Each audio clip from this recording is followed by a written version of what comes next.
पूरे 12 वर्षों के बाद महाकुंभ मेला का आयोजन किया जाता है।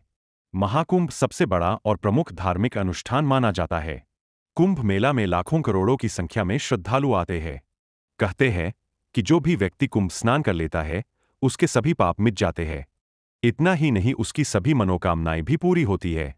महाकुंभ दौरान विशेष पूजा अर्चना, यज्ञ और अन्य धार्मिक अनुष्ठान आयोजित किए जाते हैं। संगम नगरी प्रयागराज में 13 जनवरी 2025 पौष पूर्णिमा से महाकुंभ शुरू हो रहा है। तो चलिए अब जानते हैं कि महाकुंभ मेले के पीछे की कहानी क्या है। साथ ही जानेंगे महाकुंभ का धार्मिक महत्व।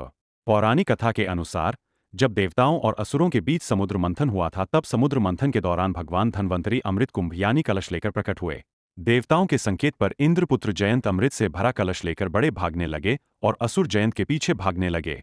अमृत कलश की प्राप्ति के लिए देवताओं और दैत्यों के बीच 12 दिन तक भयंकर युद्ध हुआ। माना जाता है कि देवताओं का एक दिन मनुष्य के 12 वर्षों के बराबर होता है। इस युद्ध के दौरान जिन जिन स्थानों पर कलश से अमृत की बूंदें गिरी थी, वहां कुंभ मेला लगता है। अमृत की बूंदें इन 4 जगहों पर गिरी थी: प्रयागराज, हरिद्वार, उज्जैन और नासिक। इन चारों स्थान पर कुंभ मेला का आयोजन किया जाता है। महाकुंभ का महत्व। महाकुंभ में स्नान करने से व्यक्ति के सभी पाप धुल जाते हैं। इतना ही नहीं, कुंभ में स्नान करने से मोक्ष की प्राप्ति भी होती है। इसके अलावा कुंभ मेला आध्यात्मिक ज्ञान, सांस्कृतिक आदान प्रदान और सामाजिक समरसता का भी प्रतीक माना जाता है। लोग आध्यात्मिक ज्ञान और मानसिक शांति के लिए भी कुंभ मेला में आते हैं।